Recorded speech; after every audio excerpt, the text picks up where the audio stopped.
धर्म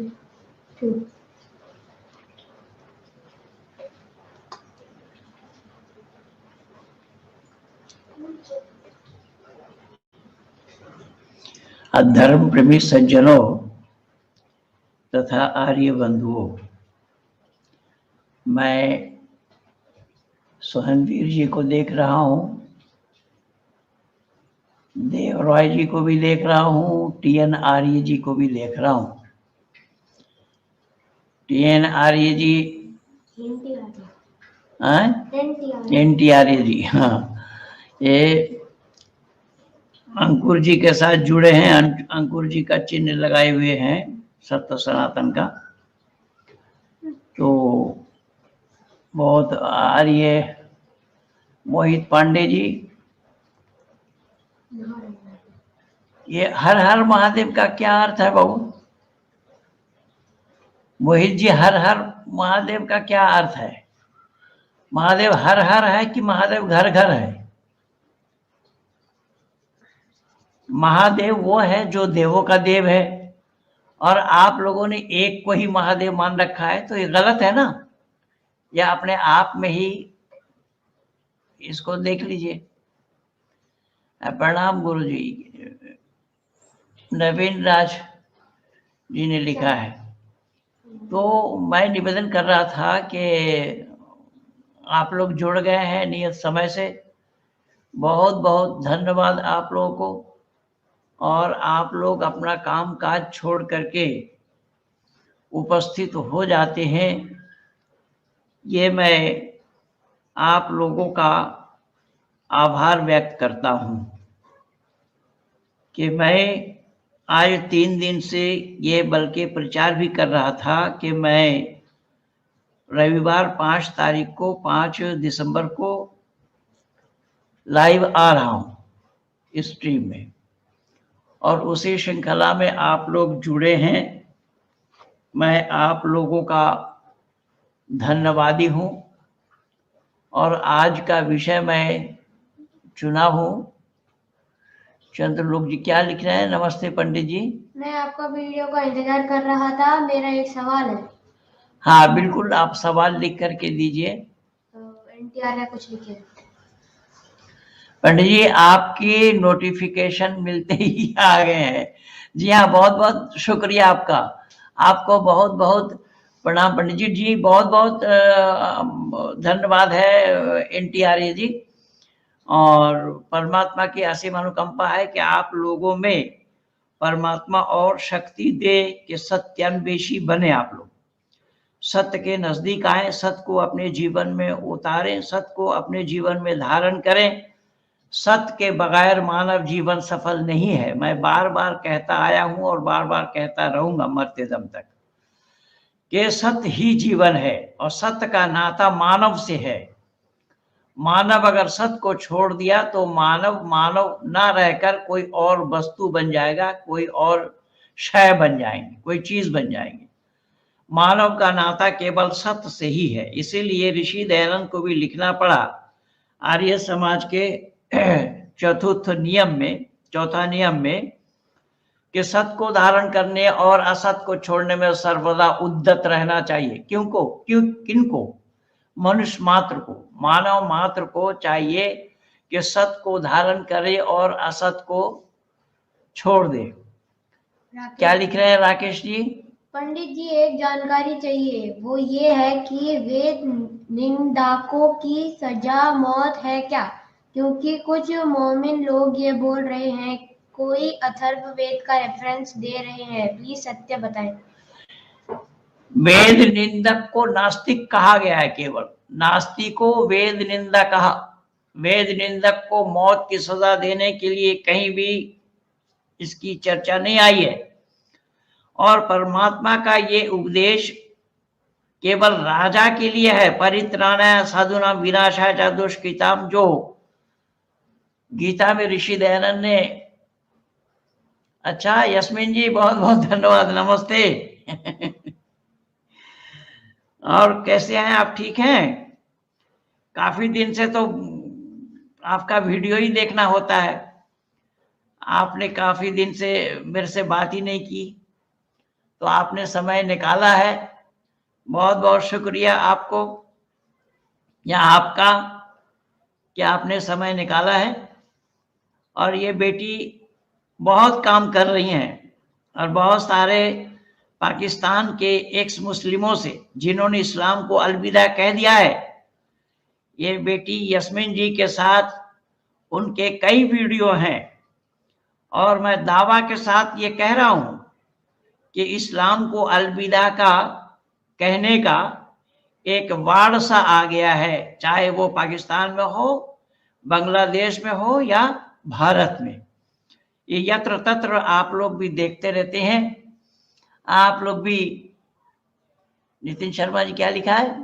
पंडित जी, क्या 6 वैदिक दर्शन में से किसी में मूर्ति पूजा का समर्थन या उसका खंडन नहीं, समर्थन नहीं है कहीं भी। दर्शन एक दूसरे के विरोधी नहीं होंगे। 6 ऋषियों के जो हमारा षट दर्शन है वो एक दूसरे की विरोधी नहीं है।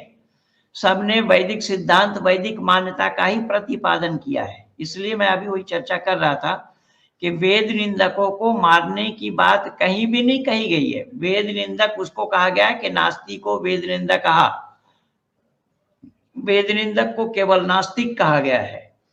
लेकिन मारने की बात उनके लिए कही गई है वेद में जो गाय को मारे, गाय के कत्ल करने वाले को, गाय के हत्यारे को, गाय की जो हत्या करे उसको बिना विचार किए शीशा के गोली से मार देना चाहिए, ये बताया गया है। लेकिन वेद निंदक के लिए ये शब्द नहीं आया वेद में कहीं पर।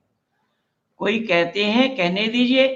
अब इन लोगों का, मोमिन भाइयों का आपका कहना क्या है? ये तो आपके को कई कहते हैं, ये अपने मुफ्ती फजल हमदर्द भी कह रहा है कि महाभारत में कृष्ण ने मारने की बात कही है। लेकिन इन मूर्ख लोगों को ये पता नहीं लग पा रहा है कि कृष्ण ईश्वर नहीं थे।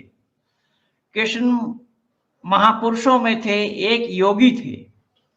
और उन्होंने मारने के लिए किसको कहा? कि जो दुर्योधन ने बोला कि धर्म को मैं जानता हूं लेकिन उस पे आचरण करने की प्रवृत्ति मुझ में नहीं है, उनके लिए कहा।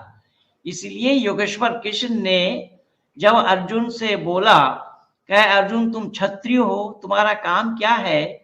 राष्ट्र में दुराचार फैल रहा है, अधर्म फैल रहा है, तुम इससे पीड़ित नहीं होते हो? तो अर्जुन ने कहा था कि मैं किससे युद्ध करूंगा? कोई भाई है, भतीजा है, चाचा है, ताऊ है। हाँ, आर्य जी को नमस्ते। जी जी नमस्ते नमस्ते। कोई भाई है, भतीजा है, चाचा है, ताऊ है, इससे तो बेहतर यही होगा मैं दूर देश में जाकर भिक्षा करूंगा। ये बातें जब अर्जुन ने कही तो योगेश्वर कृष्ण उसमें थोड़ा सा असंतुष्ट हो गए और योगेश्वर कृष्ण ने अर्जुन को समझाते हुए कहा था कि भाई तुम क्षत्रिय हो और मैं आज विशेष करके उन मौलानाओं को साफ शब्दों में ये बताना चाहता हूं कि वो कान खोल करके सुने। चाहे मुफ्ती फजल हमदर्द हो, चाहे मुफ्ती मसूद हो, चाहे XYZ कोई और मुफ्ती हो या मुंहफटी हो, ध्यान से सुने। योगेश्वर कृष्ण ने अर्जुन से जब कहा तो अर्जुन ने मना किया था युद्ध करने के लिए। योगेश्वर कृष्ण दुखी होकर के अर्जुन से कहा, अर्जुन तुम क्षत्रिय हो, तुम्हारा काम क्या है? रक्षा करना। और राष्ट्र में दुराचार फैल रहा है, अधर्म फैल रहा है, तुम इससे पीड़ित नहीं होते हो और अधर्मी तुम्हें ललकार रहे हैं, तो अधर्म के खिलाफ युद्ध करना ही ये मानवता है।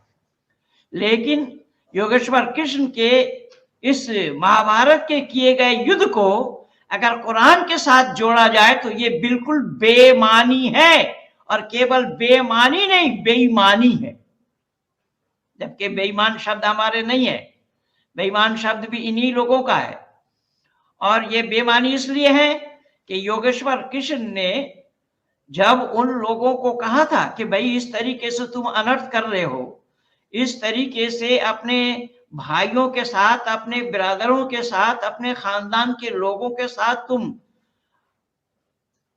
अधर्म कर रहे हो, तो ये बात तो अच्छी नहीं है। तो उसी में तो दुर्योधन ने ये कहा था ना कि धर्म क्या है मैं जानता हूं लेकिन उस पर आचरण करने की प्रवृत्ति मुझ में नहीं है। इन बातों के कहने पर योगेश्वर कृष्ण ने अर्जुन को कहा था, ये क्या लिखे हैं डीआर जी? सुखदेव गुरु जी के चरणों में सादर प्रणाम।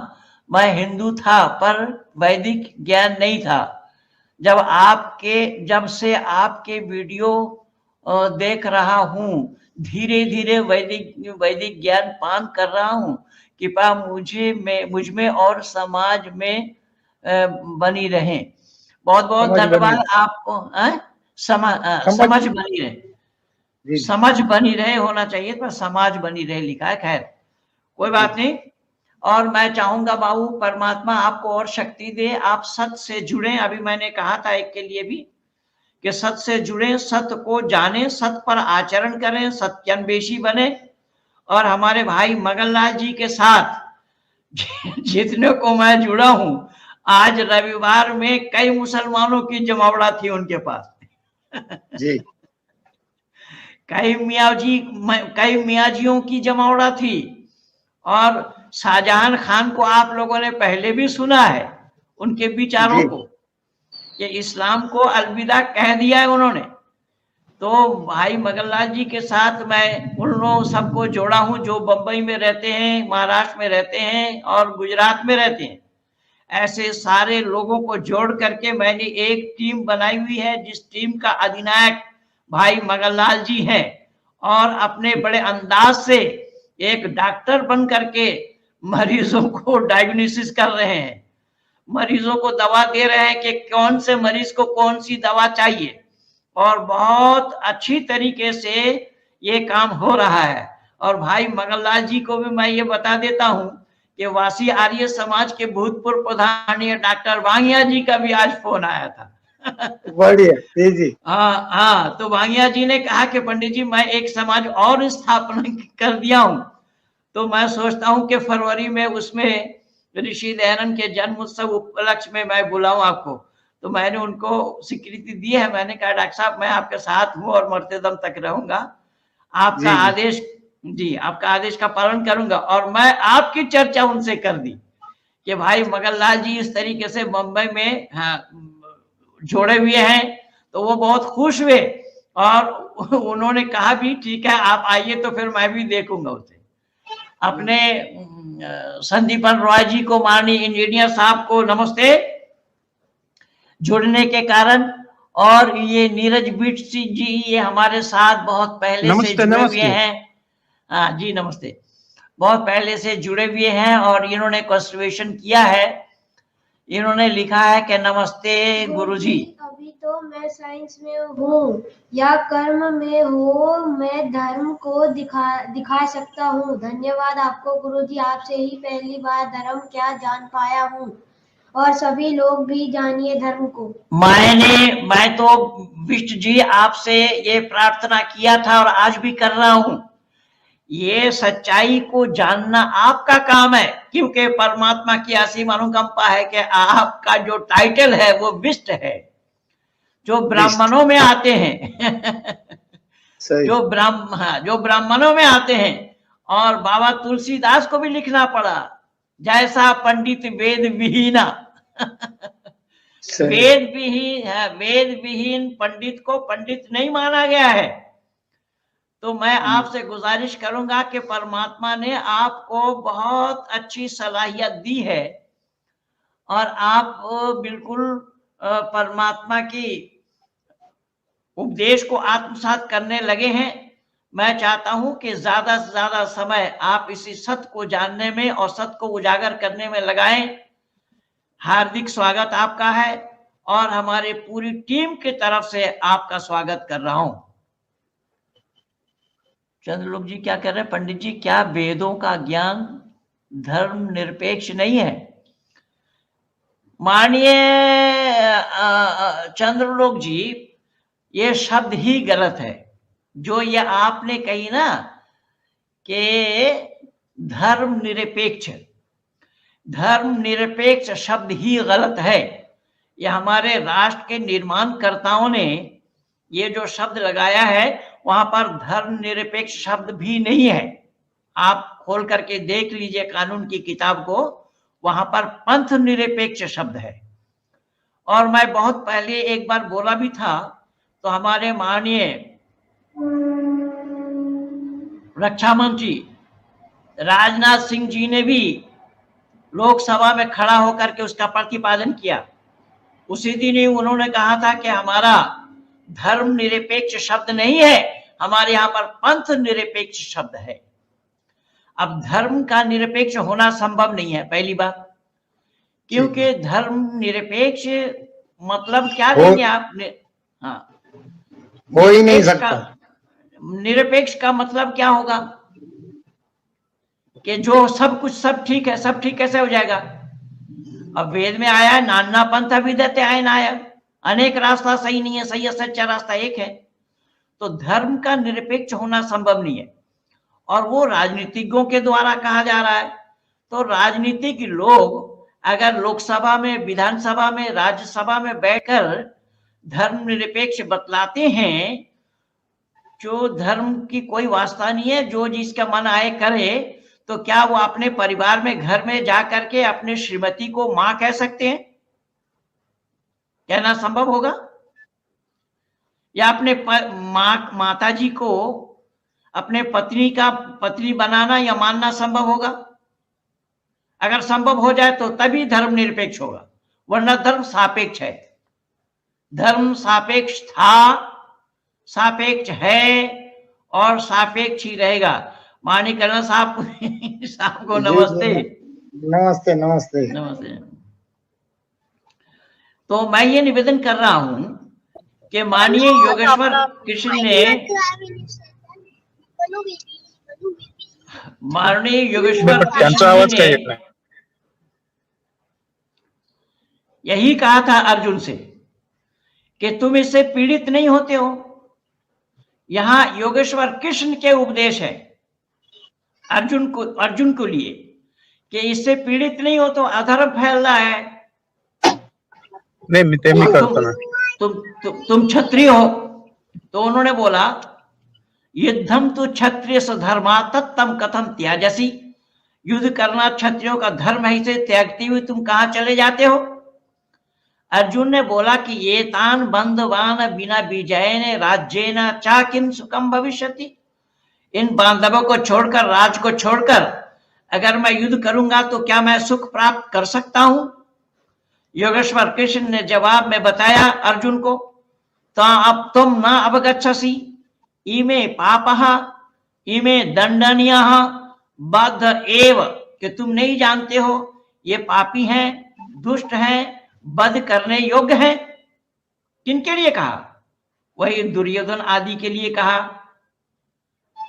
वही कौरवों के लिए कहा।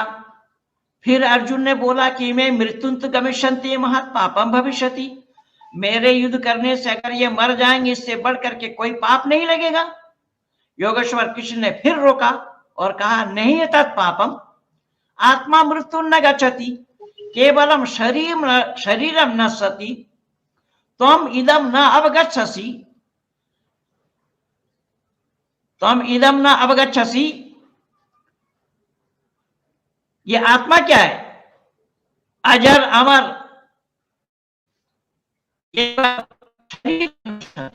अजर अमर, शरीर का ही नाश होता है।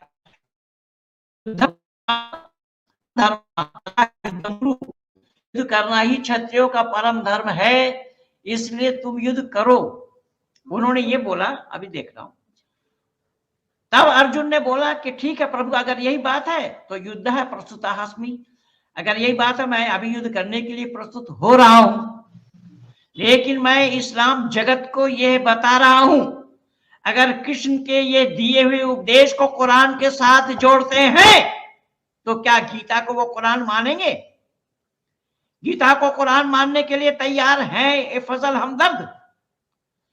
या हमदर्द हो या हमदर्दी हो, कोई भी मुफ्ती साहिबान उलमाए दीन ये बताएं कि हाँ जो उपदेश महाभारत में है, जो उपदेश योगेश्वर कृष्ण ने दिया है अर्जुन को, क्या वही उपदेश ईश्वर का मानते हैं, हमारे यहां पर ईश्वर का उपदेश नहीं माना जाता है। तभी तो योगेश्वर कृष्ण ने बोला परित्राणाय साधुनाम विनाशाचा दुष्कृताम।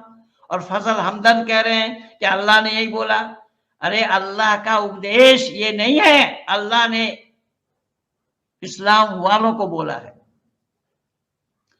या अय्युहन नबी हर्रिज़िल मोमिनीन अलल क़िताल इन यकुम मिनकुम, ये बोला है आए नबी तुम मुसलमानों को उभारो जिहाद के लिए, ये बोला है। अल्लाह अपने नबी को कह रहे हैं, लेकिन हमारे यहां पर ना कोई नबी है ना कोई नबा है।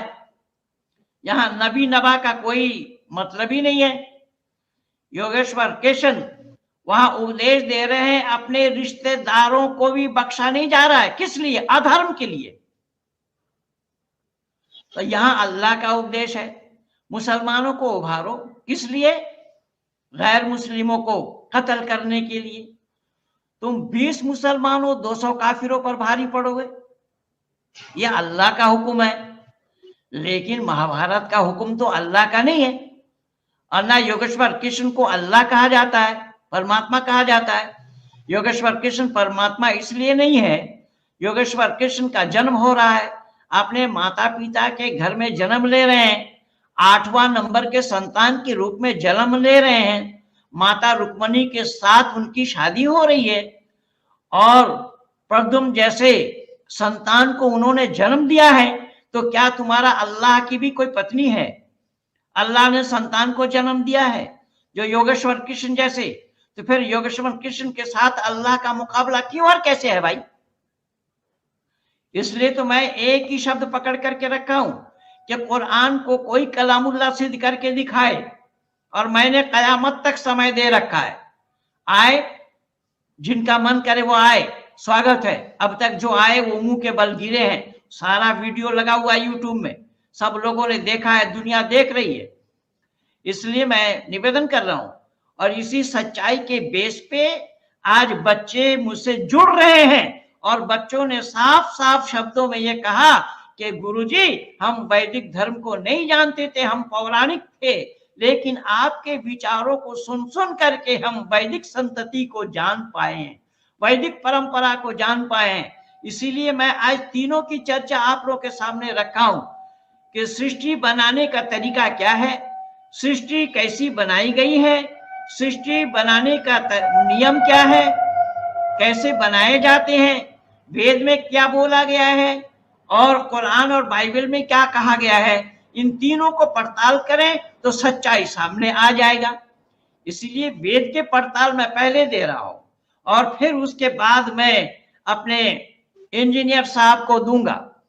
इंजीनियर साहब से आप सुनेंगे, वेद के बारे में भी सुनेंगे, और कुरान के बारे में, बाइबल के बारे में। परमात्मा की ऐसी अनुकंपा है कि हम लोग जिन किताब का नाम लेते हैं उन किताबों की पूरी चर्चा हमारे पास होती है, पूरा दखल उन किताबों में है, पूरा दखल उन किताबों में रखते हैं।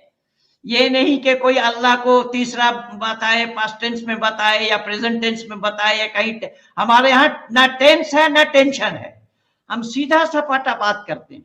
आइए जरा सीधा सपाटा बात, परमपिता परमात्मा ने सृष्टि के लिए क्या बोला है। ओम दुआ सुपर्णा सयुजा सखाया समानम वृक्षम परिसस्व जाते तयोरन्यः पिप्पलम स्वादवती अनश्नन्नो अभिचाक्षिति।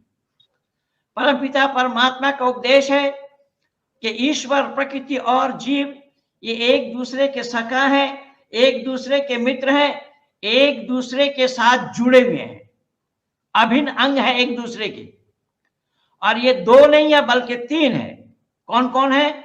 ईश्वर है, प्रकृति है और जीव है। और ये तीनों अनादि तत्व बताया गया है कि तीनों समकालीन है, तीनों में फर्क, तीनों में अंतर।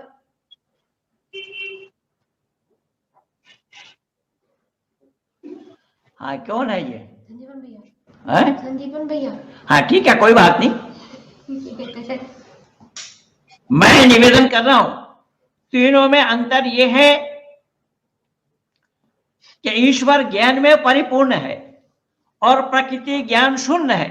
जीव आत्मा में कुछ ज्ञान है और कुछ अज्ञानता है, लेकिन है तीनों बराबर से, तीनों समकालीन है, आगे पीछे छोटा बड़ा नहीं है। तीनों में से ना कोई आगे है ना कोई पीछे है, ना कोई छोटा है ना कोई बड़ा है, तीनों अनादि तत्व है। लेकिन कुरान और बाइबल नहीं माना है अनादि तत्व। आ रहा हूं मैं आहिस्ता आहिस्ता। इसलिए यहां पर सवाल होता है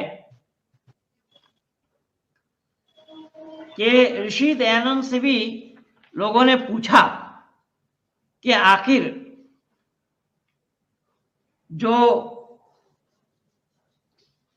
सत शुद्ध रज तम मध्यतम जांग अर्थात जड़ता, ये तीन वस्तु मिलकर ही एक संघात है।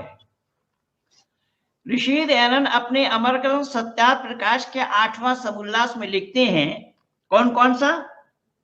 सत यानी शुद्ध, रज अर्थात मध्य, तमा जांग अर्थात जड़ता, तीन वस्तु मिलकर जो एक संघात है,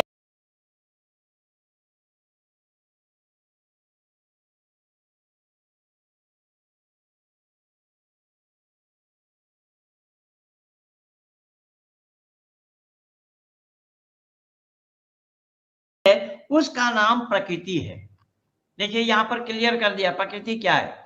प्रकृति जड़ वस्तु है, प्रकृति को मालूम नहीं।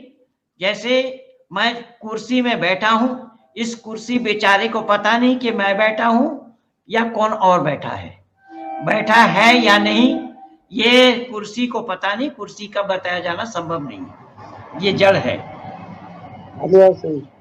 इसीलिए महत्व बुद्धि, इससे अहंकार से 5 तन्मात्राएं, सूक्ष्म भूत और 10 इंद्रिय तथा 11वां मन, 5 तन्मात्राओं से पृथ्वी आदि 5 भूत से 24 और 25वां पुरुष अर्थात जीव और परमेश्वर हैं। इनमें से प्रकृति अभिकारिणी और महातत्व अहंकार तथा 5 सूक्ष्म भूत प्रकृति का कार्य और इंद्रिय मन तथा स्थूल भूतों का कारण है, और पुरुष ना किसी की प्रकृति उपादान कारण और ना किसी का कार्य है। अब यहां प्रश्नकर्ता प्रश्न कर रहे हैं कि ये सदैव हैं, सदैव से रहते हैं या? तो ऋषि दयानंद ने साफ शब्द में इसका उत्तर दिया है, क्यों इन वचनों का अनर्थ करते हो, क्योंकि इन्हीं उपनिषदों में इसका बताया गया है कि हे श्वेत केतु जी के साथ जो उपदेश हो रहा है वो उसी चीज को ही दर्शाया है। अन्न रूप पृथ्वी कार्य से जल रूप मूल कारण को तू जान, कार्य रूप जल से तेजो रूप मूल और तेजो रूप कार्य से सूक्ष्म कारण जो नित्य प्रकृति है उसको जान। यही सत्य स्वरूप प्रकृति सब जगत का मूलाधार और स्थिति का स्थान है। वह सब जगत के सृष्टि पूर्व जगत के सदृश और जीवात्मा ब्रह्म और प्रकृति में लीन होकर वर्तमान में था, अभाव में न था। और जो सर्वखलु ये वचन कहीं भी ईंट कहीं का रोड़ा, इसको ऋषि दयानंद ने ये बताया है कि ये वचन तो ऐसा है कि कहीं का ईंटा कहीं का रोड़ा भानुमति ने कुंबा जोड़ा, और ये भानुमति का कुंबा सबने मिल करके जोड़ा है। केवल पौराणिक जगत ने ही नहीं, अपितु पौराणिक जगत ने तो जोड़ा ही जोड़ा, साथ ही साथ कुरान वालों ने भी जोड़ा और बाइबल वालों ने भी जोड़ा। ये माननीय तिवारी जी ने क्या लिखा है कि आदरणीय पंडित जी, आपने इन तथाकथित मजहबों के पाखंड को उजागर करने का महान कार्य किया है और लगातार कर रहे हैं। सनातन धर्म और संस्कृति की जय हो। आपके सभी योद्धाओं को भी नमन करता हूं। माननीय तिवारी जी, आपका मैं आभार व्यक्त करता हूं कि परमपिता परमात्मा की असीम अनुकंपा है कि ऋषिवर देव दयानंद ने जिस कुल में जन्म लिया था, आप भी उसी कुल से ही ताल्लुक रखते हैं, इसीलिए मैं गदगद हो रहा हूं आपकी इन बातों का सुनकर या मेरा समर्थन को देखकर। परमात्मा आपको और शक्ति दे। ऋषि दयानंद जैसे ही सत्यमवेशी बन करके आप इसी सत्य सनातन वैदिक धर्म को उजागर करने में हमारे साथ जुड़ करके औरों तक अपनी बातों को पहुंचाए, ये मैं बार बार निवेदन करूंगा आपसे, और परमात्मा से भी प्रार्थना यही करूंगा वो आपको और शक्ति प्रदान करे। टीएन आर्य जी ने 100 का सहयोग किया है। ये पंडित जी, मैं अभी बहुत छोटा हूं, आप हमारे लिए गुरु जी हो और आपके पास बिना मिलावट वाली श्री भागवत गीता है, उसका वीडियो एक चाहिए। वेदों का पीडीएफ तो नहीं होगा, हाँ वेदों का पीडीएफ भी होगा, मैं आपको चैनल दे दूंगा, लिंक दे दूंगा, आप वहां से वेद भी ले सकते हैं। और हमारे एक मित्र भाई माननीय राज आर्य जी ने अपना एक चैनल बनाया है, उसमें उन्होंने लाइब्रेरी में वैदिक खजाना, जो इस पर काम अब तक हुआ नहीं था, मैं भी दावा के साथ कह रहा हूं कि आर्य समाजी केवल डीग हाँकते रहे हैं, ये सब काम नहीं हुआ था। भाई राज आर्य जी ने बहुत ही हिम्मत करके ये सब खजाना जुटा करके जनमानस को दिया है कि ऐ दुनिया के लोगों सच्चाई को जानिए। भाई राज आर्य जी मेरे बड़े अच्छे अभिन्न मित्रों में से हैं, उन्होंने इस कार्य को किया है, आर्य समाजियों ने काम नहीं किया। मैं एक बंगाल का उदाहरण दे रहा हूं कि बंगाल की आर्य समाज बहुत पुरानी है। 1885 में बंगाल में आर्य समाज का जन्म हुआ। 1885 से लेकर के अब तक आर्य समाज का बोलबाला नहीं है। मैं बचपन में जब कलकत्ता शहर में होता था तो महात्मा गांधी रोड से जब मैं निकलता था तो एक लेदर फैक्ट्री में जहां सूटकेस बनाया जाता है, उसे बक्सा बनाने वाले फैक्ट्री में बोर्ड लगा हुआ देखता था बचपन में, आर्य फैक्ट्री। इसके अतिरिक्त मैं आर्य समाज या आर्य नाम का कोई वस्तु या किसी जीव जंतु का नाम है ये मैं जानता नहीं था। बाद में दिल्ली जाने के बाद ही मुझे पता लगा और फिर मैं सानिध्य को प्राप्त किया। तो आर्य समाज जब कलकत्ता में बंगाल में 1885 में बना और अब बंगला में सत्याप्रकाश बना रहे हैं, और वो भी हिंदी का हा जो लोग नहीं जानते वो बंगला में ट्रांसफर किया, उसमें आधा से ज्यादा गलती है। खैर, तो मैं निवेदन कर रहा हूं, बंगला में वेद आज तक पूरा नहीं कर पाए, ये कैसे कैसे करके बंगाल प्रतिनिधि सभा वालों ने सामवेद को बनाया है, और एक बांग्लादेश में एक ऋग्वेद बनाया किसी ने, वो भी लिंक कॉपी किया है, वो भी विशुद्ध है ये कह के मैं विश्वास नहीं दिला सकता हूं। खैर, तो मैं ये निवेदन कर रहा हूं कि आर्य समाज के लोगों ने अब तक क्या किया।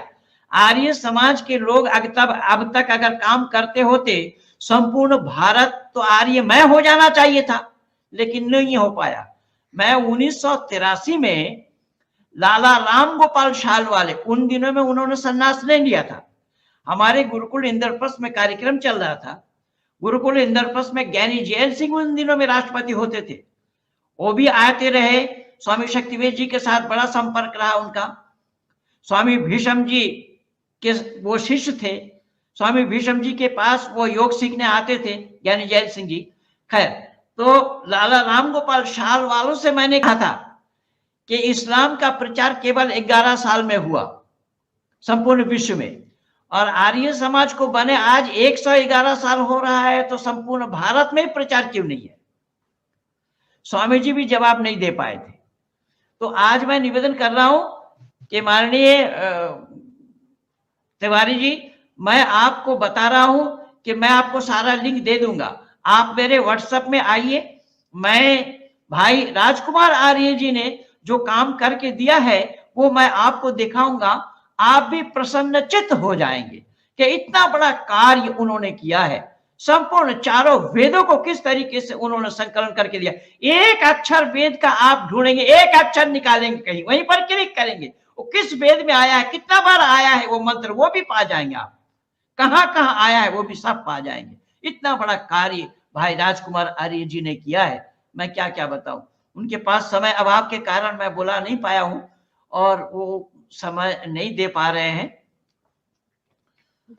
तो मैंने निवेदन किया ये कार्य इस तरीके से करना चाहिए था, लेकिन हमारे लोग नहीं कर पाए। अब कहाँ कमी है ये मैं नहीं जान पाया। और ये काम जबकि सार्वदेशिक सभा का था, लेकिन सार्वदेशिक सभा में तो अब इस्लाम के पक्षधर लोग बैठे हुए हैं, क्योंकि अग्निवेश ने कब्जा किया और अग्निवेश अपना चेला छोड़ करके गए, जो अलगाववादी नेताओं के समर्थन में बोलते रहे, जो उमर खालिद को अपना दोस्त बताते रहे, जेएनयू में जाकर के बोलते रहे और शाहीन बाग में बोलते रहे, ये सारा काम हुआ है। जो समलैंगिकता का प्रचारक रहे, और ये आर्यवेश जो आज बैठा है सार्वदेशिक में, एक बार भी उसका विरोध नहीं किया।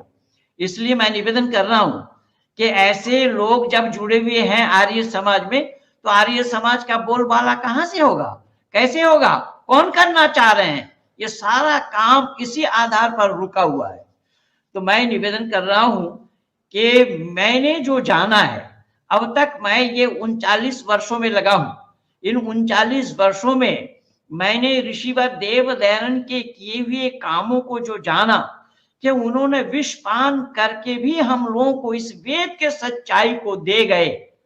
इसलिए मैं निवेदन कर रहा हूं कि हमें और आपको सबको मिल करके इस वैदिक संतति को जानना पड़ेगा, वैदिक परंपरा को जानना पड़ेगा और अपने जीवन में उतारना पड़ेगा और औरों के पास भी पहुंचाना पड़ेगा, तभी बात बनेगी। इसलिए मैं ये निवेदन कर रहा था कि ऋषि दयानंद यहां पर उन नवीन वेदांतों ने, नवीन वेदांत ये स्वामी विवेकानंद है। देखिए वेदांत हमारा एक दर्शन है, 6 दर्शनों में एक दर्शन का नाम वेदांत दर्शन है, लेकिन स्वामी विवेकानंद ने उस वेदांत दर्शन से सहमत नहीं हुए। मैं बोला ना एक बार, बहुत बार बोला कि स्वामी विवेकानंद को खंगालना पड़ेगा, वैसे ही मोहनदास करमचंद गांधी को भी खंगालना पड़ेगा, नेहरू को भी खंगालना पड़ेगा, तभी लोग सच्चाई जान पाएंगे, वरना सत्य के नजदीक आ नहीं सकते। तो स्वामी विवेकानंद ने जो चलाया वेदांत, उसका नाम है नवीन वेदांत। उन नवीन वेदांतियों का जो मानना है वो ऋषि दयानंद उसके विरोध बोला है। ऋषि दयानंद ने कहा कि ऐसी बात वैदिक सिद्धांत में, वैदिक मान्यता में नहीं है। ऋषि दयानंद से लोग सवाल करते हैं कि जगत के बनाने में परमेश्वर का क्या प्रयोजन। अब ऋषि दयानंद इसके उत्तर में लिख रहे हैं, नहीं बनाते तो क्या प्रयोजन है। अगर नहीं बनाने का प्रयोजन क्या होगा, जब बनाने का प्रयोजन आप नहीं समझ रहे हैं तो नहीं बनाने का प्रयोजन क्या होगा। फिर प्रश्नकर्ता ने प्रश्न किया है कि जो ना बनाता तो आनंद में बना रहता और जीवों को भी सुख दुख प्राप्त ना होता। ऋषि दयानंद इसका उत्तर दे रहे हैं, ये आलसी आलसी लोगों का काम है। देखिए मैं ऋषि दयानंद को पढ़ता हूं, गदगद हो जाता हूं और मुझे ऐसा लग रहा है, या मैं ऐसे जान पाया हूं ऋषि दयानंद को पढ़ने के बाद कि ऋषि दयानंद विनोदी कम नहीं थे। ऐसे विनोदी भाषा में इन्होंने जवाब दिया कि भाई ये तो आलसी और दरिद्र लोगों का काम है, केवल आलसी नहीं बोला। ऋषि दयानंद कह रहे हैं ये तो दरिद्र, ये तो आलसी और दरिद्र लोगों की बातें हैं भाई, पुरुषार्थी की नहीं। यानी पुरुषार्थी बनना चाहिए। और सांख्य दर्शन के रचयिता ऋषि कपिल ने पहला सूत्र में यही बोला है, त्रिविध दुखम अत्यंत निवृत्ति अत्यंत पुरुषार्थ, कि पुरुषार्थी हर एक मनुष्य को बनना चाहिए। तो ऋषि दयानंद यहाँ कह रहे हैं कि वो पुरुषार्थी नहीं होते हैं और जीवों को प्रलय में क्या क्या सुख व दुख है, जो सृष्टि की सुख दुख की तुलना की ना जाए गई होती। सुख कई गुना अधिक होता है दुख से, उसका परिणाम तुम कौन जानते, कैसे जानते। फिर मोक्ष को, आनंद को कैसे प्राप्त करते। देखिए वो उसने बोला सवालकर्ता ने बोला कि परमात्मा ने अगर नहीं बनाए होते दुनिया को तो वो अपने आनंद में रहते। तब ऋषि दयानंद कितना सरल स्वभाव से, सरली भाव से जवाब दिया है, भाई जिस आनंद को तुम बतला रहे हो कि आनंद में रहते, उस आनंद को तुम कैसे जानते अगर सृष्टि की रचना परमात्मा नहीं करते तो? देख कितने सहज भाव से ऋषि ने जवाब दिया है। इसलिए मैं निवेदन कर रहा हूं कि प्रलय में निकम्मे जैसे सुषुप्ति में पड़े रहते वैसे रहते, और प्रलय के पूर्व सृष्टि में जीवों की किए पाप पुण्य कर्मों का फल ईश्वर कैसे दे सकते थे, और जीव क्यों कर भोग सकते थे?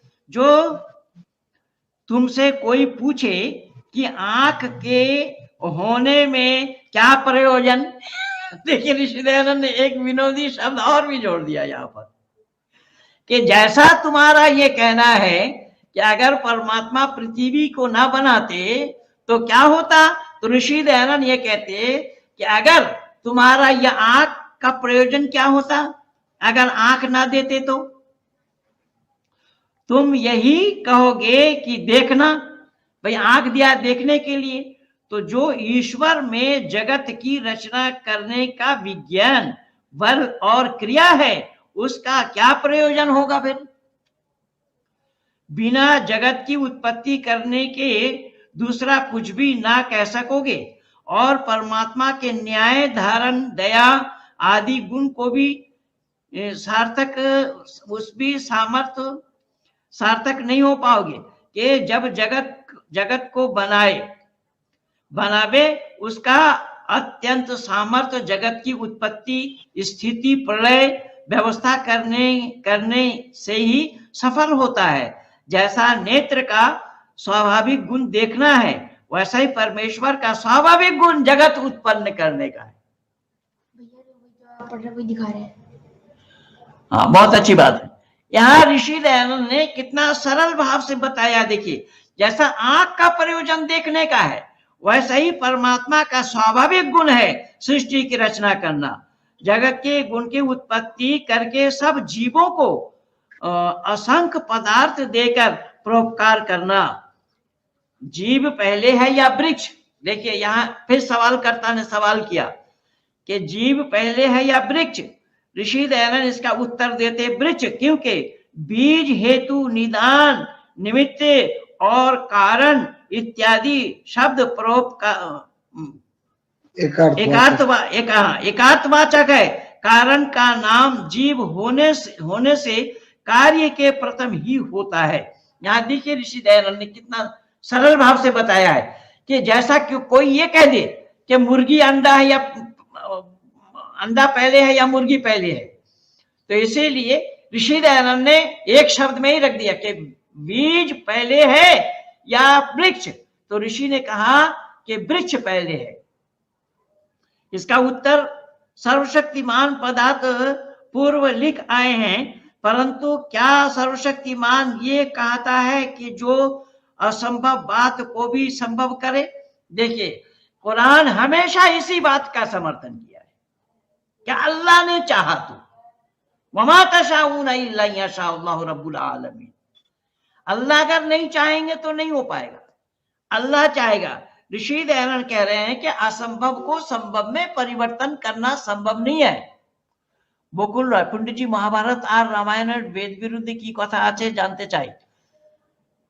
अच्छा অন্যদিন বলে দেব যা কথা আছে সেই সব বিরুদ্ধের কথা বলা আছে। রামায়ণ এবং মহাভারতে রামায়ণের সত্যি কথা কি আছে বলো তো? রামায়ণের সত্যি কথা কি আছে? রামায়ণে বলা হচ্ছে রামকে অন্তর্যামী। রাম অন্তর্যামী ছিল না রাম অন্তর্যামী হতে পারে? রাম যদি অন্তর্যামী হতো তাহলে সীতাকে উঠিয়ে নিয়ে যাওয়ার পরে সীতাকে খুঁজতে বেরোলো কেন? লতা বৃক্ষকে জিজ্ঞাসা করছে কেন? জটাজুটকে জিজ্ঞাসা করছে কেন? अंगदকে পাঠাচ্ছে কেন সীতার খোঁজ করতে? আর হনুমানকে পাঠাচ্ছে কেন? এর অন্তর্যামী বলে না অন্তর্যামী হবে?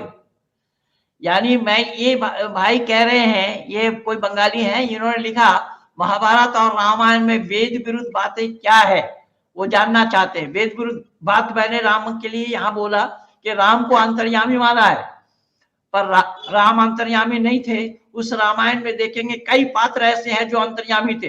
जैसे शबरी झाड़ू लगा रही है, शबरी झाड़ू लगा रही है, शबरी से पूछा गया सफाई अभियान क्यों है, बोल राम का आगमन होने वाला। शबरी ने राम को देखी नहीं, राम का आगमन होने का कैसे जान गई शबरी? तो अंतर्यामी राम होंगे या शबरी होंगे?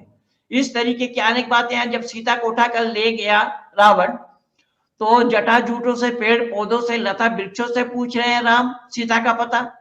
अंगद को भेजा जा रहा है, हनुमान को भेजा जा रहा है, आदि आदि। अरे राम तो सीता के आभूषण को भी नहीं पहचान पाए और लक्ष्मण जी के पास ले गए आभूषण को पहचानवाने के लिए। और लक्ष्मण जी ने कहा मैं तो पांव के नुपुर को ही पहचानता हूं, कान के कुंडल को मैं नहीं जानता। इसीलिए वेद को पढ़ो, वेद के पढ़ने पर ही सच्चाई का पता लगेगा। इन पोंगा पंडितों ने वेद को छू करके नहीं देखा, तो राम को ही परमात्मा माने बैठे हैं, इसलिए सब गलती हो रही है। ये गलती इसलिए हो रही है कि राम को परमात्मा मानने से, जबकि राम एक ऐसा शब्द है, उसके रूप चलते हैं, एक राम, दो राम, अनेक राम, पंचमी में कुछ, षष्ठी में कुछ बदलता रहेगा। इस तरीके से इसको जानना पड़ेगा। पंडित जी, वेद विरुद्ध কোন সনাতন ধর্মের শাস্ত্র থাকে তাহলে কি করব?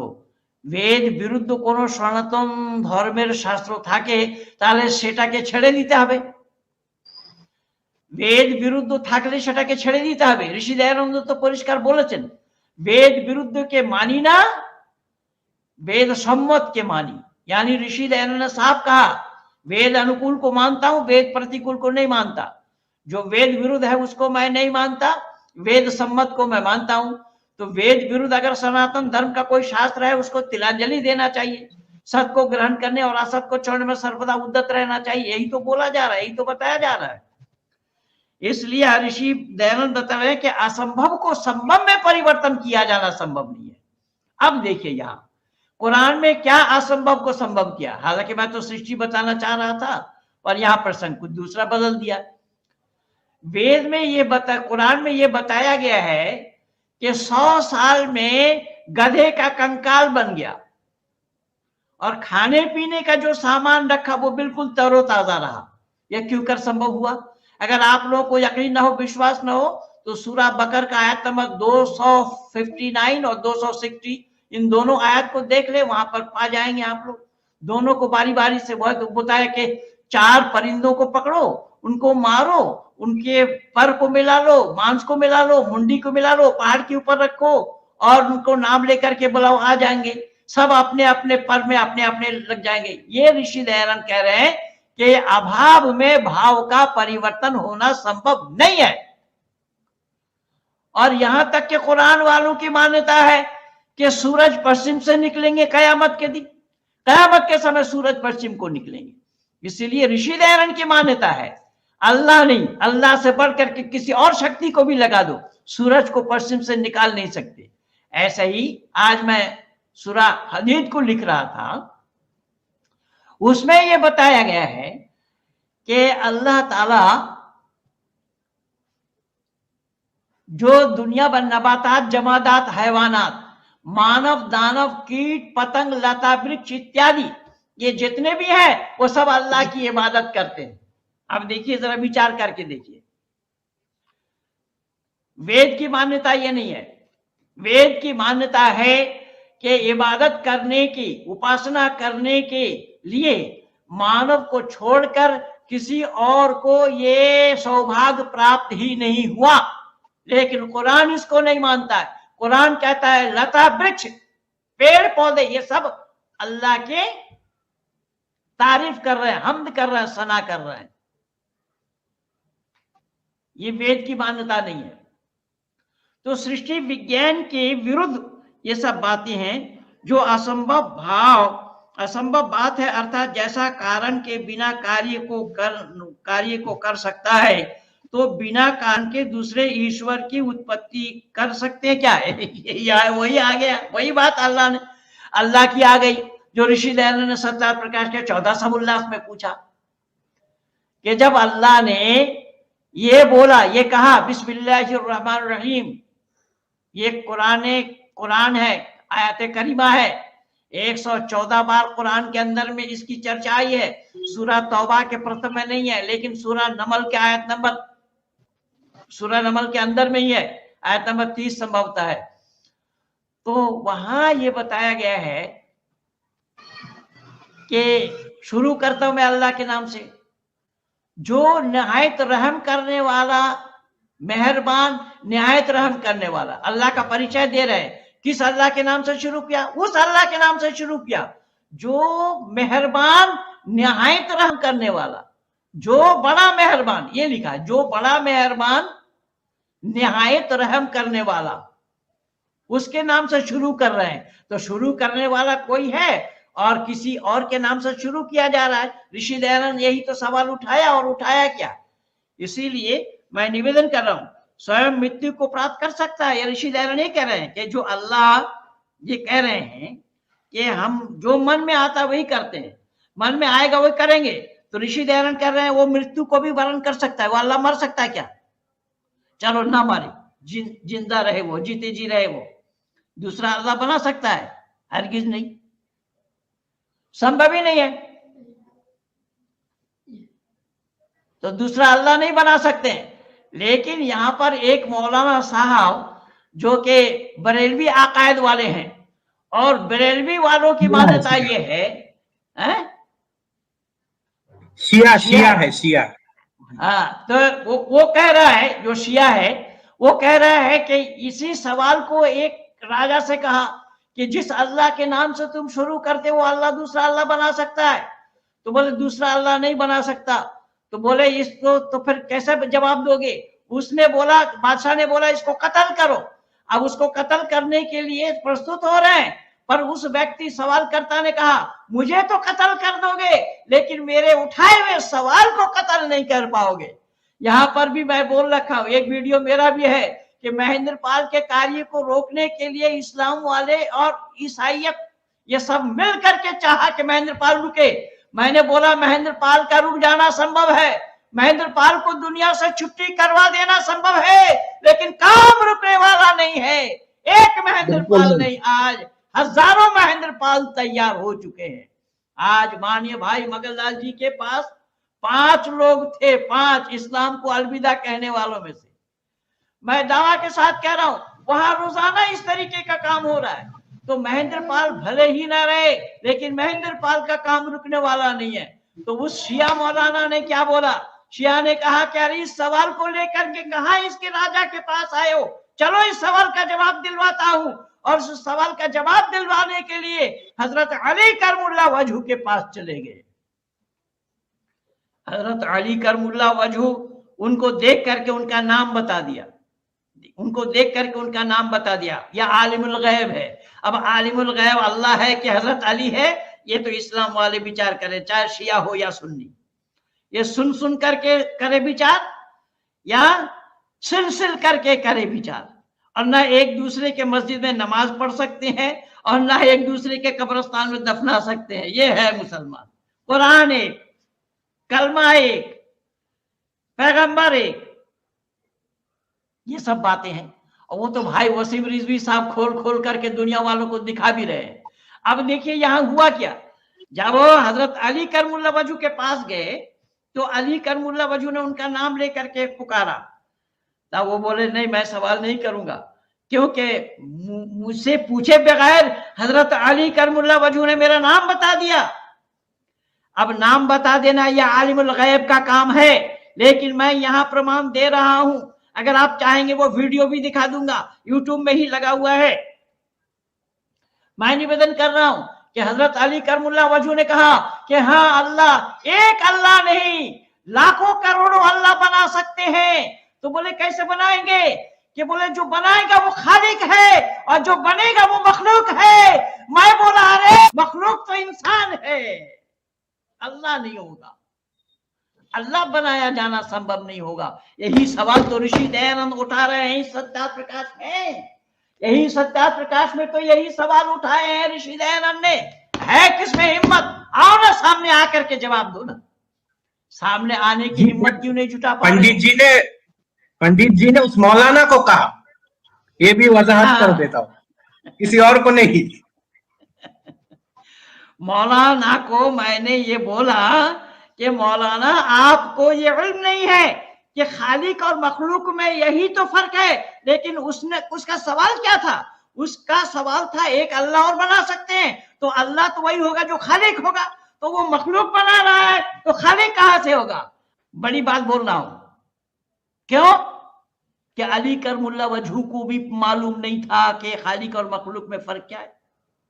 जगह अगर उसने मखलूक बनाया तो इतने मखलूक तो है ही, और बढ़ाना क्यों चाह रहे हैं? इसलिए सब दिमाग को गिरवी रख रखा है, चाहे शिया हो चाहे सुन्नी हो, दिमाग को गिरवी रख रखा है इस्लाम के पास। इन गिरवी दिमाग को छोड़ाना पड़ेगा पहले, उसके बाद बात बनेगी। इसलिए मैंने निवेदन किया, वही सत्य पाता हाँ? जो छोड़ता है वही सत्य को पाता है। जी जी बिल्कुल। एक लकीर को छोटा करने के लिए तो समीप में बड़ा लकीर आपको खींचना ही पड़ेगा साहब। जी जी। उससे कहां पहले कहें जड़ दुखी।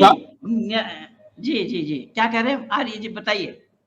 जी आज शाहजहान खान ने आज सबको बहुत अच्छी अच्छी बातें बताई है आज। जी जी जी जी जी जी जी जी, और वो पूरे समर्पण भाव से आपको उसने, जो वसीम रिजवी जी के जहाँ पे आप सुदर्शन चैनल पे जो आपका वीडियो चला, जी जी जी वहां से वो आप, हाँ वहां से वो आपको फॉलो कर रहा है। उससे पहले जाकिर नाइक को सुनता था, पर उसकी बातों पे वो विश्वास नहीं करता था। जी जी जी वो जो सच्चाई जहां रहती थी वो सच्चाई को खोज रहा था। तो जब वो आपके संपर्क में आया, जी जब आपके संपर्क में आया तब उसको पता चला कि ये वास्तविक में यहाँ ही सच्चाई है। जी जी जी जी जी क्योंकि यहाँ पे हमारे यहाँ पे जो वैदिक धर्मी है वो भी वैदिक धर्मी संस्कृत को ठीक जान रहे, लेकिन अरबी को कहाँ जान रहे। तो आपके पास अरबी का ज्ञान भी है और संस्कृत का भी है, तो दोनों तुलना करके जो आप बता रहे हैं वो अभी विश्व में ऐसा कोई नहीं है। रितेश जी, आपको ये किसने बता दिया कि कुरान के लेखक हजरत मोहम्मद साहब थे? अंदाजा भंड क्यों मारते हैं आप लोग? जो चीज नहीं जानते हैं उसको कहते क्यों हैं? ये अनाधिकार चेष्टा क्यों करते हैं आप लोग? और ऐसा ही अनाधिकार चेष्टा प्राय लोग करते हैं। कुरान जिसका विषय नहीं है, ला रही बफी को ला माई बफी बोल रहा है। ऐसे बहुत सारे लोग हैं जो यूट्यूब में चैनल बनाते, वीडियो बनाते फिर रहे हैं। हिंदी में उसका अनुवाद पढ़ करके, हिंदी में उसके उच्चारण पढ़ करके, हिंदी में अप्रोप्रिएट उच्चारण हो ही नहीं सकता है। नबी मोहम्मद ही अल्लाह के और अल्लाह ही मोहम्मद हैं। ये अल्लाह की फेक आईडी मोहम्मद की अल्लाह है, पर अल्लाह नबी है, नबी अल्लाह है, वो बात तो अलग है। लेकिन नबी को पाए बिना कोई अल्लाह को पा नहीं सकता, संभव ही नहीं। अब यहाँ देखिए, नबी 1 लाख या 2,24,000 है नबी या पैगंबर, और उन पैगंबरों में से 4 रसूल है, और कुछ जाहिल ऐसे भी निकले हुए हैं वो कह रहे हैं कि कुरान में नबी नहीं है। पता नहीं, ढूंढो, एक मिलते हजारों। तो 1 लाख या 2,24,000 पैगंबर है, उन पैगंबरों में से अल्लाह ने 4 को रसूल माना है, फिर रसूल नबी नहीं है ये कहेगा, ये जाहिल नहीं तो और क्या है? इनको क्या कहा जाएगा? मैं तो बोला, इसीलिए मैं दावत दिया हूं कि मेरे स्कूल में आकर के कुछ दिन पढ़ो, घुटने टेक करके, तब पता लगेगा सच्चाई कहाँ है। मैंने निवेदन किया। हाँ संदीपन जी, कुछ संदीपन जी बोल। देखिए, नबी मोहम्मद ही अल्लाह है। इसका बरेलवी वालों ने बोला है ना कि बेते दी गाल दी करमाई, मैनू अलिफ दी क्या समझ नहीं आई, मीम दा बुरखा पाकर, शब्द पर ध्यान दीजिए, मीम दा बुरखा पाकर अहद अहमद दे विच उतर आई, अहद अहमद बन करके आया, मीम का बुरखा पहन करके। जी जी जी, ये माने मौलाना रिजा खान के जो चेले पंजाबी लोग हैं पाकिस्तानी, उन लोगों का कहावत है, ये मीम का बुरखा पहन करके आया है। मीम का इस पहले बोलते मोहम्मद का पहला लेटर मीम है, मीम पर पर्दा पड़ा हुआ है, पर्दा उठ जाए तो मोहम्मद अल्लाह, अल्लाह मोहम्मद है। ये तो बरेलवी वाले कहते ही हैं, सिर्फ इतना नहीं, बरेलवी वाले तो एक शब्द और भी कहते हैं कि गुस्ताख है वो लोग जो कहते हैं बशर है, यानी हजरत मोहम्मद साहब को बशर भी नहीं मानते हैं, जबकि अब्दुहु व रसूलुहु कलमा में ही स्वीकार किया गया है। अब्द के माने गुलाम, अब्दुहु व रसूलुहु, अशहदु अल्ला इलाहा इल्लल्लाहु वहदहु ला शरीका लह व अशहदु अन्ना मुहम्मदन अब्दुहु व रसूलुहु। ये कहा गया है कि अब्द है, गुलाम भी है, रसूल भी है, ये कहा जा रहा है। लेकिन कहने का तात्पर्य मेरा ये है कि इस तरीके से ऋषि दयानंद ने ये एक साफ शब्दों में लिखा है कि जैसा ये नियम है प्रकृति के, जैसा अग्नि का गुण है उष्णता, क्या आप अग्नि अपनी उष्णता को छोड़ सकती है? अग्नि अपनी उष्णता को छोड़े तो अग्नि नहीं कहलाएगी, उसका नाम बदल जाएगा, फौरन राग बन जाएगा। तो अल्लाह अगर अल्लाह को छोड़े, अल्लाह तो क्या है वो तो अल्लाह को भी नहीं मालूम है, उसका नाम बदल जाएगा। तो को भी नहीं जानेगा। हाँ, तो को जानेगा नहीं कि तो क्या है। जी जी जी जी। तो जो ये लगाया हुआ अपना है ना, तो को जानेगा कैसे? इसीलिए तो ऋषि दयानंद कह रहे हैं कि जल शीतल है और पृथ्वी सब जड़ को विपरीत गुण वाले शरीर भी नहीं कर सकता। जैसा आप जड़ नहीं हो सकते, यानी चेतन जड़ नहीं हो सकता और जड़ चेतन नहीं हो सकता। उसको ही स्वभाव कहते हैं ना, स्वभाव ही तो वही है जो परिवर्तित ना हो। जी, जो परिवर्तित ना हो वही तो स्वभाव है।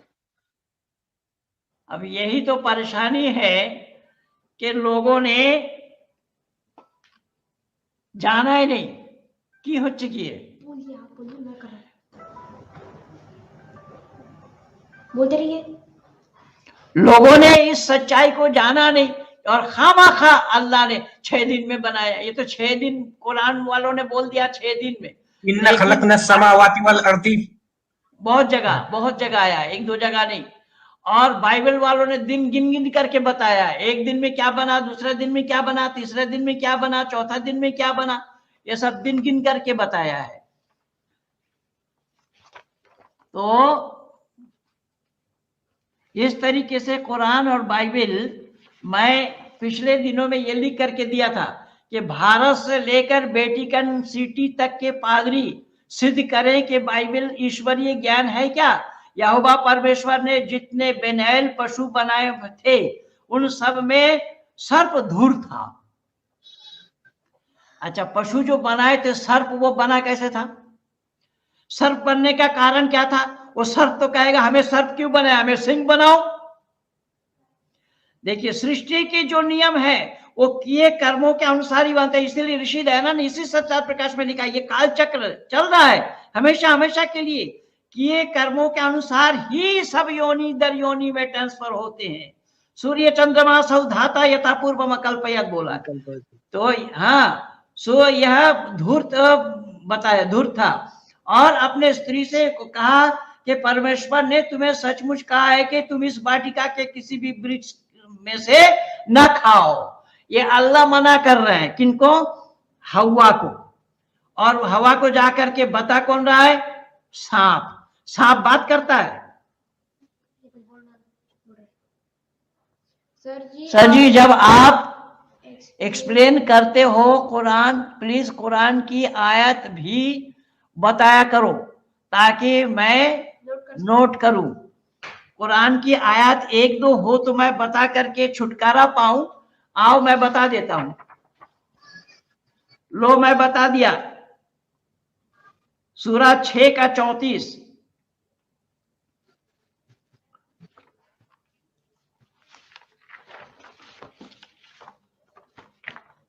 सूरा 6 का 34, सूरा 57 का 4,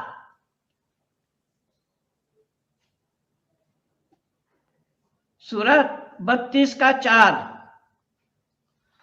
सूरा 32 का 4 कर दिया। और है सूरा यूनुस का 3, सूरा आयत का 59, सूरा आराफ का 54, इन सब जगह 6 दिनों में बताया है। 6 दिनों में अल्लाह ने आसमान और जमीन को बताया। पर मैं यहाँ वेटिकन सिटी वालों से पूछना चाह रहा था, स्त्री ने सर्प से कहा, स्त्री ने सर्प से क्या कहा? वाटिका के वृक्ष के फल तो हम खा सकते हैं, किंतु उस वृक्ष के फल में से जो वाटिका के बीचों बीच है, वाटिका के बीच में क्या है, जिस फल को खाने से निर्वस्त्र हो गए।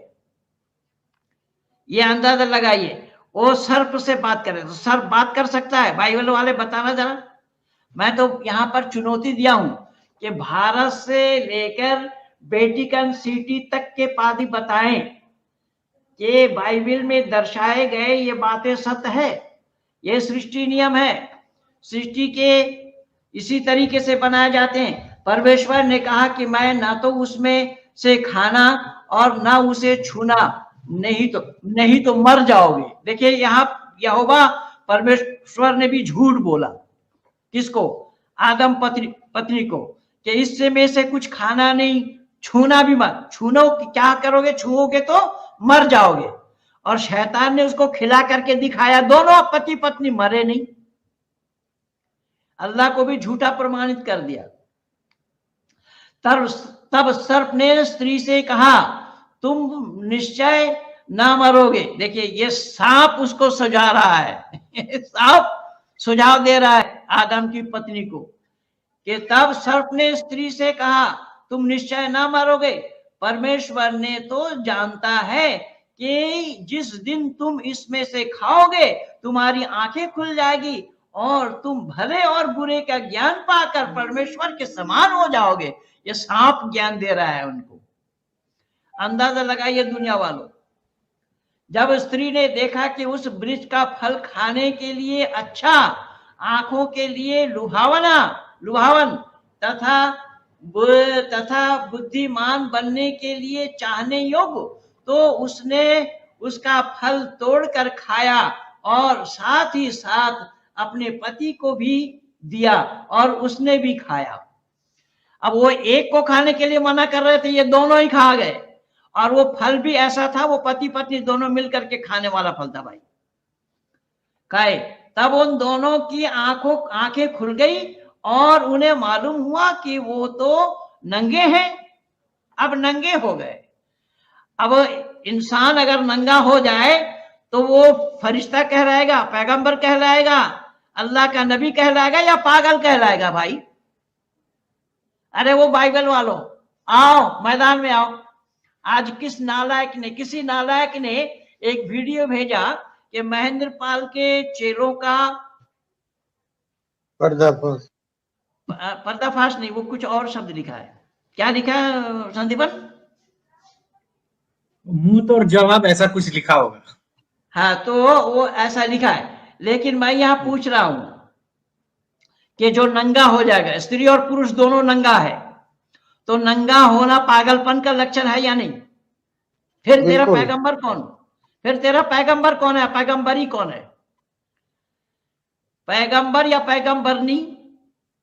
बरनी हो चाहे वर्णी हो, कौन दे रहा है जवाब? दो ना, कुरान वाला दो और बाइबल वाला दो। मौलाना फजल हमदर्द, मैं इसलिए आपसे निवेदन किया, आज ही निवेदन किया कि इंसान बन जाइए सत्य को धारण करते हुए, और कुरान को छोड़े बगैर इंसान बना जाना संभव नहीं है। और जिस स्थान पर है वो बन ही नहीं सकता है जी, सत्य को ग्रहण करने में तभी तो बात बन पाएगी। तब तम दोनों के आंखें खुल गई और उन्हें मालूम हुआ कि हम दोनों नंगे हैं, तो उन्होंने अंजीर के पत्ते तोड़ कर अपने लिंग लपेटना शुरू किया। अब उसको कैसा जानकारी हुई कि ये लिंग है? अरे उसको कौन बताया था कि ये लिंग है? लिंग है या शरीर का अंग है, उसको जानकारी किसने दी थी? मैं निवेदन कर रहा हूं, कुरान और बाइबल दोनों खामोश है, दोनों की जुबान हिली नहीं है। फिर उन्होंने दिन के ठंडे समय वाटिका में यहोवा परमेश्वर के चलने का आहट सुनाई दिया। देख अल्लाह को पता नहीं लगा, खाते समय अल्लाह को पता नहीं लगा। जिस अल्लाह को बोला और अल्लाह ने फिर कहा जो मैं चाहता हूं वो होता है।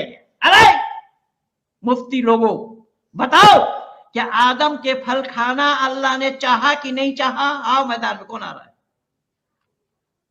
अल्लाह के चाहे बगैर क्यों हुआ, कैसे हुआ? जब वमा तशाऊन इल्ला यशाअल्लाहु रब्बुल आलमीन ये कहते हो, कुरान भी कह रहा है, अल्लाह ने भी कहा है कि अल्लाह के चाहे बगैर तुम चाहो तो भी नहीं हो सकता है। तो आदम पति पत्नी ने जो फल अल्लाह ने खाने के लिए मना किया वो फल खाया, अल्लाह ने चाहा कि नहीं चाहा? अल्लाह अगर ना चाहते होते खाना संभव नहीं था। फिर यहोवा के आने की आहट सुनी तो वो वाटिका के वृक्षों में छिप गए। तब यहोवा परमेश्वर ने पुकारा, पुकार कर कहा आदम। आदम से पूछा तुम कहाँ हो? यानी अल्लाह सर्वज्ञ भी नहीं है, यहोवा सर्वज्ञ नहीं है। आदम पेड़ के आड़ में छुपा, ये भी अल्लाह को जानकारी नहीं है। और ये कह रहे हैं अल्लाह सब कुछ जानता है, अल्लाह घोड़ा का अंडा जानता है। आदम वृक्ष के आड़ में छुपा है, इतना ही ज्ञान जब अल्लाह को नहीं है तो अल्लाह सब कुछ जानता है, ये कहां सच हो जाएगा? अल्लाह सब कुछ जानता है, ये सच क्यों और कैसा होगा? बोलो कुरान वालों और बाइबल वालों। फिर अल्लाह ने पूछा, यहोवा ने पूछा कि तू कहाँ है? उसने कहा वाटिका में मेरी वाणी को सुनकर तेरी वाणी को सुनकर मैं डर गया, क्योंकि मैं नंगा था, अतः मैं छिप गया। देखिए ये अल्लाह से और आदम से वार्ता हो रही है। अल्लाह भी वो है, इंसान जैसा बात करता है। बात तो मूसा से किया और यहां आदम से भी किया। फिर उसने क्या बोला? उसने कहा मुझे तुझे किसने बताया कि तू नंगा है? अब देखिए क्या तमाशा। अल्लाह पूछ रहा है आदम से, यहोवा पूछ रहा है आदम से, तुझे किसने बताया कि तू नंगा है?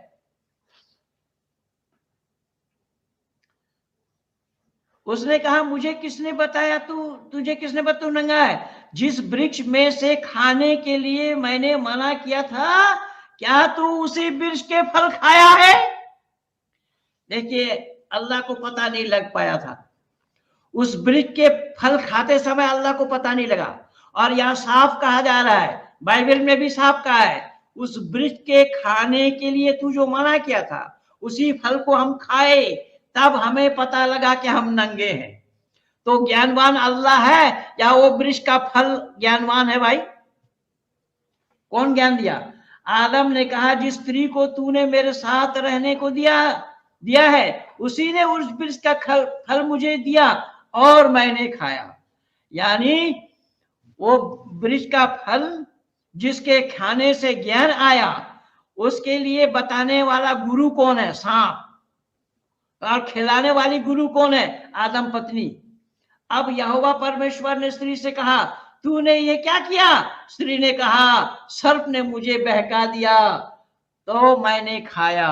तो ये है भाइयों, मैं ज्यादा समय और लंबा न करता हुआ मैं चलूंगा समाप्ति की ओर। ये सृष्टि उत्पत्ति, ये दुनिया भर के बकवास, कहीं का ईंटा कहीं का रोड़ा, ये मैं नहीं कह रहा हूं, ये ऋषि व देव दयानंद ने अपने अमर ग्रंथ सत्या प्रकाश में ही लिखा है कि कहीं का ईंटा कहीं का रोड़ा, भानुमति ने कुंबा जोड़ा वाली बातें इन सब ग्रंथों में है। क्योंकि ये ग्रंथ मानवकृत होने का यही सारा प्रमाण है। ईश्वरकृत ग्रंथों में ऐसी बेतुकी बातें आना संभव नहीं। ईश्वरकृत ग्रंथों में सवाल उठाया जाना संभव नहीं होगा। एक बात और सुनो, ईश्वरकृत ग्रंथों में प्रश्न उठाया जाना संभव नहीं होगा। ये है अकाट्य प्रमाण। इसलिए मैं निवेदन करूंगा माननीय आर्य जी से। आर्य जी आप बताएं। जो लोग को सत्य से निकट आना है तो पहला अपने आंखों पे पट्टी बांधी है वो उतारे। जी जी। और उसे जिज्ञासा भाव से संशय की बात, जो संशय हो उसका समाधान करे, जिज्ञासा भाव से देखें और उसको देखने के लिए एक बार अवश्य सत्यार्थ प्रकाश ग्रंथ को पढ़ें, और जिसको भी चाहिए वो हमारा नंबर यहाँ लगा दीजिए।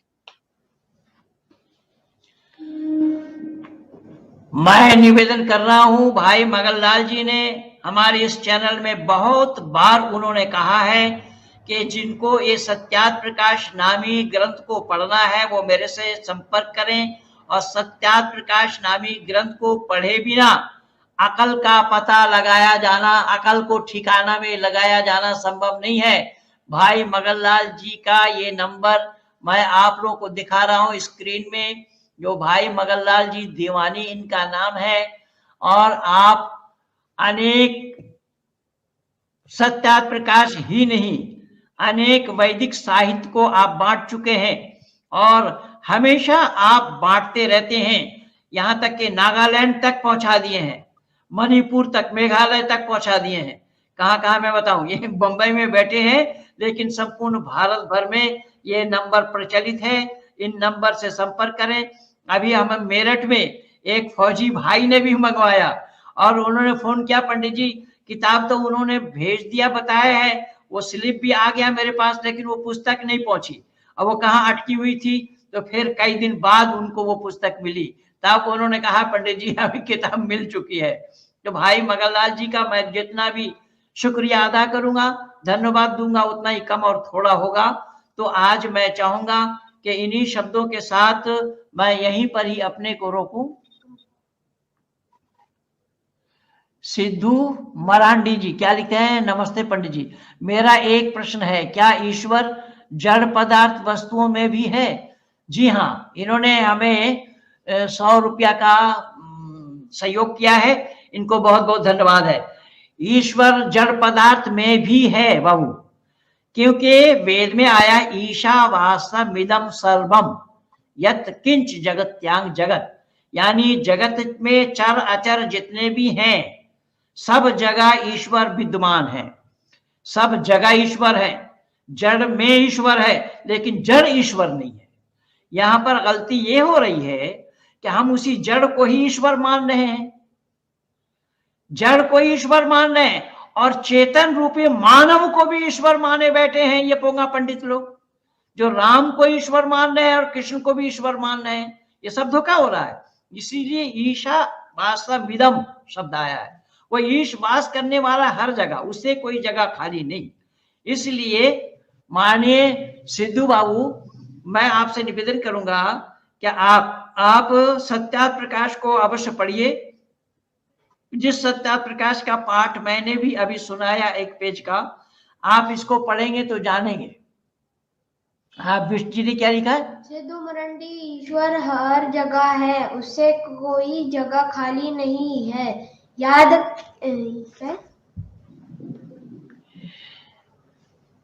जड़ के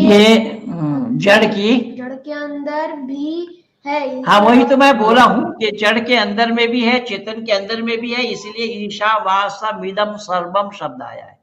फिर रोहित जी कुछ कहना चाहते हैं? हाँ दीपक जी क्या कहना चाहते हैं? प्रणाम, आपने हमें सहयोग किया है, आपको बहुत बहुत धन्यवाद है।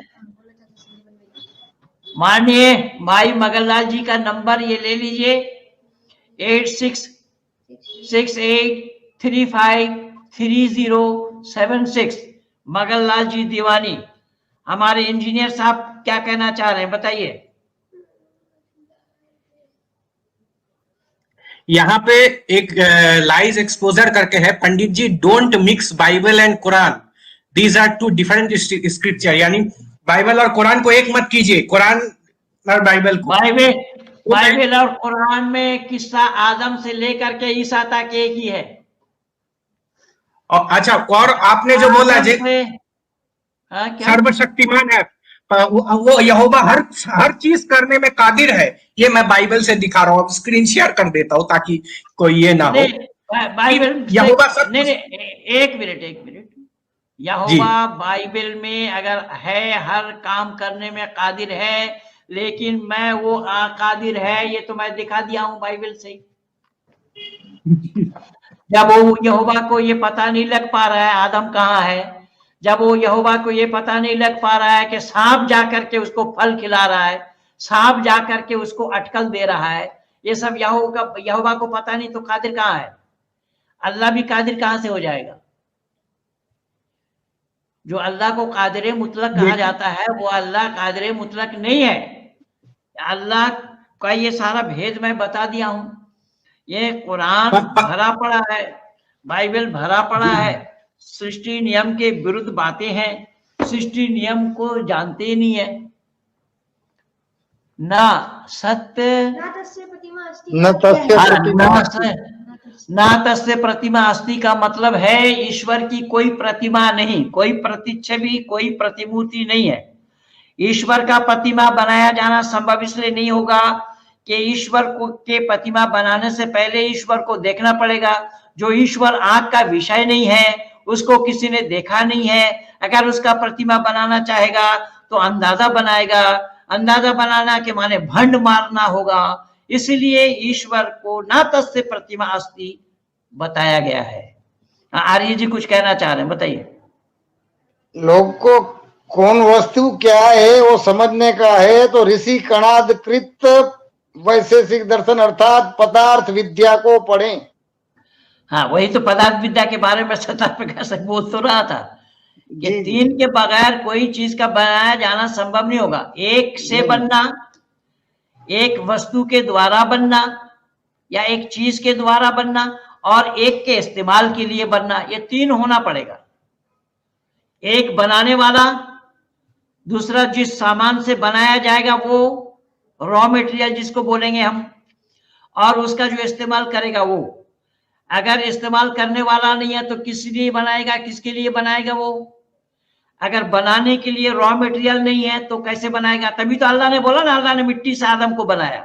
तो मिट्टी अल्लाह को मिला कहां से? फिर कहीं गारे से बनाया, कहीं खनखनाती मिट्टी से बनाया, कहीं स्त्री और पुरुष से बनाया, कहीं फूक मार करके बनाया। यही तो सब अल्लाह का काम है। पर मिट्टी किससे बनी? हाँ, मिट्टी बनी किससे ये भी नहीं पता अल्लाह को। और वहां कससुल अंबिया में लिखा गया है कि 6 जगह से मिट्टी लाई गई। फरिश्तों ने 6 जगह से मिट्टी लाया था। 6 जगह से मिट्टी लाई गई और फिर उसमें मिट्टी में पानी डाल करके खमीर बनाया गया।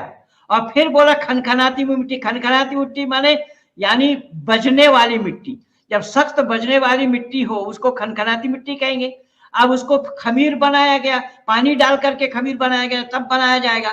तो एक तरफ तो बोला खमीर से बनाई गई, गारे से बनाई गई, फिर बोला खनखनाती मिट्टी से बनाई गई, फिर बोला स्त्री और पुरुष दोनों से बनाई गई। और अल्लाह ने जो ये बार बार बोला है ना कि अल्लाह मरने के बाद फिर दोबारा जिंदा करेंगे, दोबारा जैसे पहली बार बनाए थे वैसे अंतिम बार भी बनाएंगे। तो अल्लाह को ये पता ही नहीं है कि मानव शरीर बनने का स्थान केवल माँ का उदर है। माँ के पेट को छोड़ करके दुनिया में कोई ऐसा ढांचा नहीं है, कारखाना फैक्ट्री की कोई ऐसा साज बनाने वाला नहीं है जो आदमी का शरीर बना दे, पहली बात। दूसरी बात यह है कि माँ के पेट में अगर बनेगा तो पिता के रज और विष, माता पिता के दोनों के रज और वीर्य के सम्मिश्रण के बगैर बनना संभव नहीं है। अब यहाँ अल्लाह ने, यहोवा ने एक स्त्री से बनाया, यह संभव नहीं है। बिना पुरुषों के मिले बनाया जाना संभव नहीं होगा। इसीलिए ईसा को मरियम बिन्त ईसा बोला गया। बाप का नाम उचंड खाते में है, लावारिश माल है, लापता स्ट्रीट में है बाप का नाम, और बाप का ही नाम। हाँ बिल्कुल करेंगे। ईश्वर सर्वशक्तिमान है। फिर मेरे मन में जो ईश्वर का चित्र है, देखिए ईश्वर शब्द आपने गलत लिखा, चित्र है, उसमें मुझे क्यों नहीं दिख सकता? अरे भाई तुम तो जाहिल हो एक नंबर का दीपक जी। मैं बोला वो आंख का विषय नहीं है, पहले बोला सुना नहीं था क्या? आंख का विषय होगा तब तो देखोगे। तुम्हारा मन जो बोल रहा है ना, उस मन को देखा है तुमने आंख से? छोड़ो, ईश्वर को छोड़ो, ईश्वर तो अलग चीज है। तुम्हारे दिल में, तुम्हारे जो दिल है उस दिल को आंख से देखा, या मन को आंख से देखा, या हृदय को आंख से देखा? जब ये तीनों चीज तुम्हारे शरीर में ही है, उसी को आंख से देख नहीं पा रहे, ईश्वर को क्या देखना चाहोगे? अरे मूर्खता से तो बाहर निकलो, इसीलिए तो हमारा परिश्रम है कि दुनिया वालों को इस मूर्खता से बाहर निकालें, दुनिया वस्तु वालों को किससे हैं?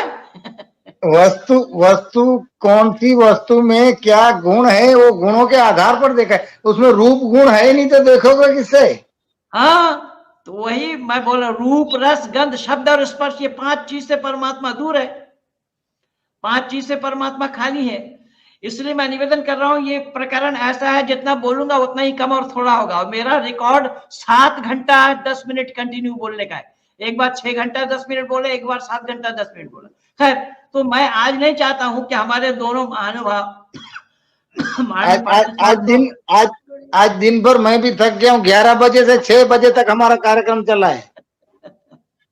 मैं बांगिया जी को यही कहा कि एक दिन आप जाकर के देखिएगा वहां, तो हमारी जो टीम काम कर रही है वहां, बांगिया जी को मैंने बोला कि डॉक्टर साहब, हमारे भाई मगनलाल जी जिस लगन से काम कर रहे हैं, आपको एक बार जाकर के देखना चाहिए।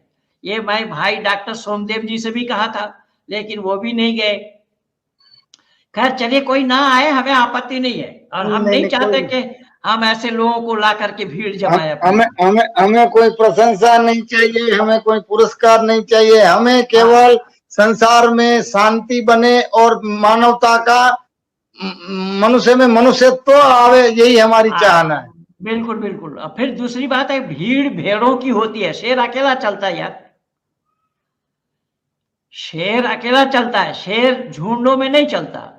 इसलिए मैं निवेदन कर रहा हूं कि ऋषि दयानंद के लिए भी यही बात हुई है।